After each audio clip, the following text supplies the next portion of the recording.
Hey there, hey there, internets. This is Kyle coming to you again with another edition of the My Business Launch Secrets YouTube channel. We're on day 31 of my journey from zero to $1 million, starting up a new online business, which, if you're keeping score at home, we are currently at $0. So should probably start selling something soon because it's gonna be hard to get to $1 million if I'm not selling anything. Hey, so I'm gonna try to make this quick because it's super late. I'm traveling once again, which I'm not super happy about, but just the way things worked out with the schedule, had to do back-to-back trips. Try to avoid traveling, but for work and other reasons, I still have the need to make occasional trips, so such is life.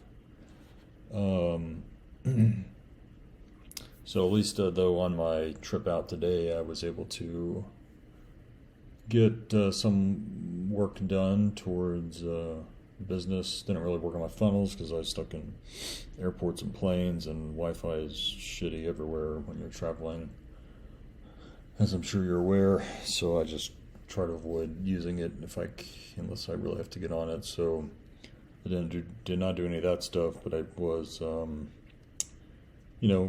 listening to a lot of more podcasts, and as well as I'm now rereading the Expert Secrets book.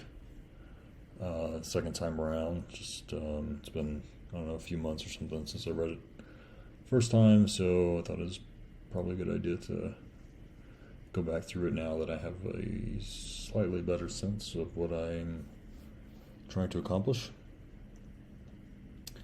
And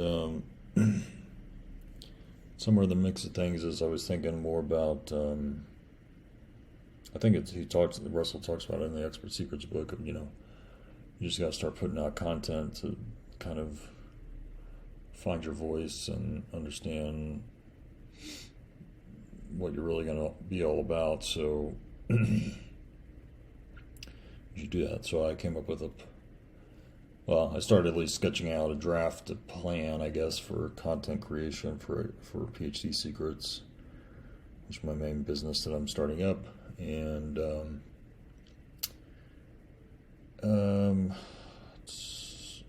I put a pretty aggressive schedule, I guess, which is probably not realistic. So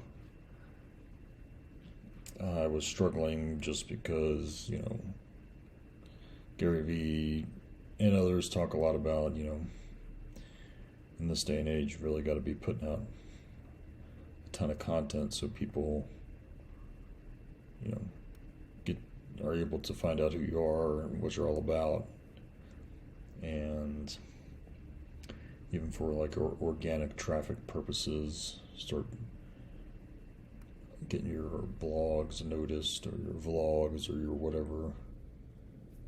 So there's that, but it's hard, man. That's tough. Even like Gary and Russell both say, it doesn't have to be like generating you're generating new ideas, new content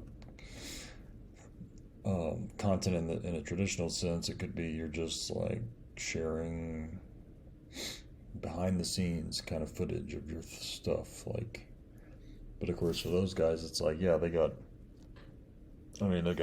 could pay people to walk around filming them with the camera and pay them to do all the editing, and they've got speaking gigs that they can just record and chop up into content very easily. But again, for those of us just starting out, we don't really have those kinds of resources or opportunities, generally speaking. So not sure about that. But anyway, I got a rough plan mapped out, so I'll see about that. Because one thing was I thought about centering the content around, secrets. Again, I'm calling this thing PhD Secrets of a PhD engineer. secrets to having a good career, but it could be beyond that, just anything, lifestyle, financial, family, potentially. And that the content could be focused around, just one secret at a time, right? And so I came up with the spreadsheet of just started where I thought I should just come up with 1,000 ideas for quote unquote secrets that I would release to the world. And those are each of those form the basis of like a single day's content, right? Originally I had a crazy plan, like I should release one of these every day. But see, it's not just throwing out a quick little snippet. It's like I want to have a blog, so I have short articles, short-ish, I don't know, 1,000 words or something, kind of elaborating on what the secret is. I have Twitter posts and Facebook posts that go out to that point to the blog. Have a YouTube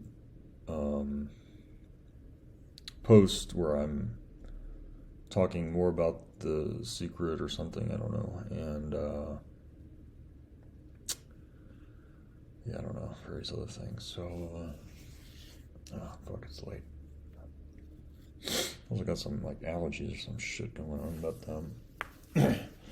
anyway, so I did start like jotting down some notes when I was on the airplane here. Let me go over here. Yeah. So generated a randomized list, 1 to 1,000, because like I thought about, should I just start with like secret number 1 on day 1 and 2, 3, 4, 5, so on and so forth. That's kind of like, oh, well, maybe make it a little more mysterious. It's like start off with secret number 862 or whatever. Keep people kind of guessing what the top secret is. Kind of following that show called The Blacklist, which has been around for like 10 years or something ridiculous. But Blacklist, it's like every episode is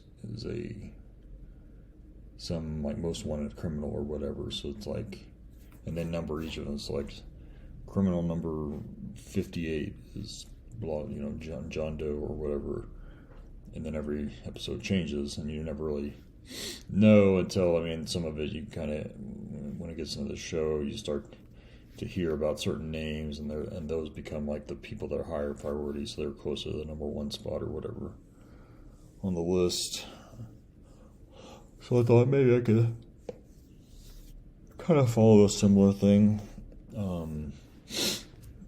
keep people guessing a little bit, keep the intrigue up, right? So anyway, I generated a random list, started jotting down quick descriptions. I came up with a list of 30 so far, and that took a little while, to be honest. Not that I was really struggling, but just to come up, not that I was really struggling to come up with the ideas, but just the kind of the best way to state them, because I want to make it short and sweet, but that you could then expound upon, of course, in a blog or YouTube thing. Trying to categorize them and then have a little longer description, so I remind myself what the hell I was talking about or thinking about. So got 30 of those. Only 770 or 970 more to go. I figure if I could come up with a list of 1,000, which I obviously don't need to come up with a list of 1,000 today or to get started. 30, even if I was doing one a day, that would still be a month's worth of content, but I don't think it's feasible to do one a day, so maybe a few times a week or something. So this could last, a couple of months, and I just add to it from there, I guess. But the other thing in Expert Secrets Russell talks about is, coming up with what are the frameworks for what you're trying to teach people. And so that was also something I thought about. And where's that at? Oh, well, hang on, before that, get to that, this content strategy stuff. So this is in the Expert Secrets book as well, talking about what's the again, when you're putting out your content and figuring out what your voice is, you want to stay away from the mainstream because you'll never make any money, and you kind of want to stay away from going way off on the far extremes of craziness, because you might make a little money there, but you're not going to attract like a ton of people if you're way out on the far edge. And again, on the mainstream, there's just too much other stuff going on. It's hard to get people's attention.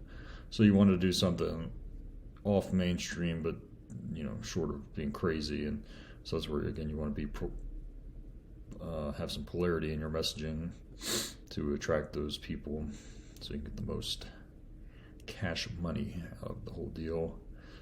And so that was something else I was just kind of pondering, like, again, how do I want to, what's my voice, and how do I get my messaging out, and what's my style, and all that sort of thing. And I just thought, well, I mean, again, if I'm truly in this for the long haul, I need to position my way in a way that best aligns with who I am already, and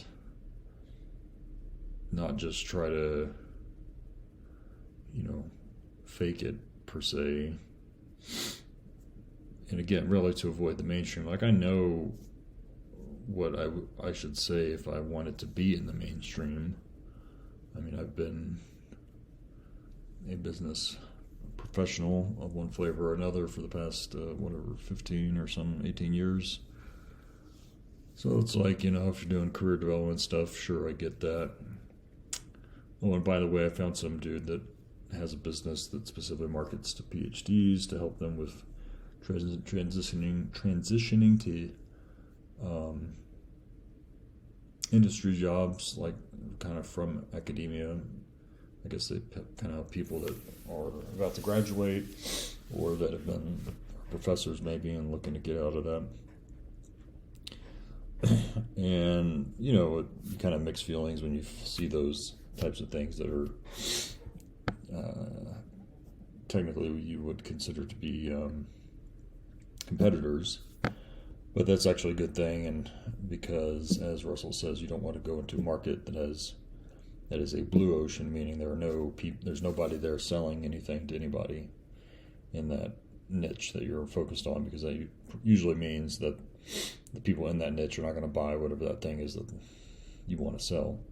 So you want to find a place that people are already selling what you have to sell to people, because even though that is your competition, it at least means if they're able to sustain a business, you should be able to sustain a business as well, because that means people are actually buying what's being sold there. And so kind of a good thing in that regards. I mean, I didn't really dig too much into that business in terms of how long they've been around, but just based on their webpage and seeing like got, I don't know, a dozen or so employees actually doing stuff. And it's actually structured kind of similarly to how I was thinking of structuring. I don't think they do like a newsletter type membership, but they do have a couple of different tiers of membership.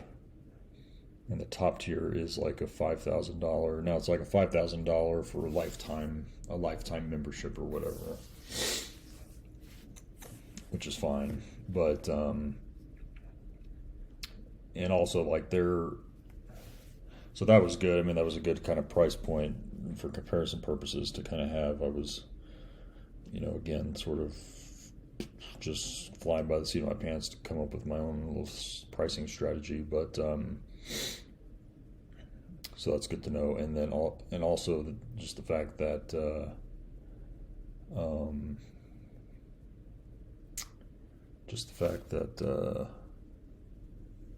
they were really only marketing to people that are looking to make a job change. And so I think their whole business basically is just helping people who are changing jobs. I mean, PhDs, so they're specific about who they are helping, but it's all about job change and specifically transitioning to industry. So it's good. I mean, it's good for them. They got a specific niche. Problem with that, because I've thought about that myself and what I do, problem with that is not everybody's always looking for a new job, because at some point they find a job that they like and they just want to stick with it for some period of time, at least several years, before they'll maybe even consider making another switch. Some people, of course, prefer to stay someplace a lot longer than that. And so I can foresee that being a limiting factor at some point. Now, again, this company clearly seems to be doing very well, just doing that. So obviously that does say something. But I guess didn't want to focus on that, just because, or maybe that would be the focus maybe of my products, but of the content I want to put out. I don't want everything just to be around how to get a job, because that gets like boring as frick after a little while. That's why I want the brand to be more all-encompassing of just life in general for PhDs. And that seemed pretty cool to me, so that's what I thought I'd stick it around. So what else I was going to show you? God, it's freaking late. The frameworks, right? So Russell talks about setting up frameworks, such as his 3-step system for grabbing your dream customer's attention and getting them to pay you what you're worth. That could be a framework. You define how many things they have to go through to get the result that you are advertising. So I started to think about what could some frameworks be of my own, and I focused them around 3 steps. Tried to use the letters P, H, and D, just because that seemed to be like a cool thing to do. I don't know. So like a framework for job transitions. So sure, I can tell people how to do that if that's what they're after. A framework for customer engagement. So that's just you're doing your job. You got to deal with customers and bullshit. So how to do that. Framework for getting shit done. Everybody's got to get shit done. So pretty universal, right? And then just hashing out some of the details there. So I won't, for those of you that are paying attention at home, I won't give you all the gory details. But in any case, that is kind of where I'm at today. So hope you're all doing well, kicking ass and taking names as usual. I'll see you next time. Peace.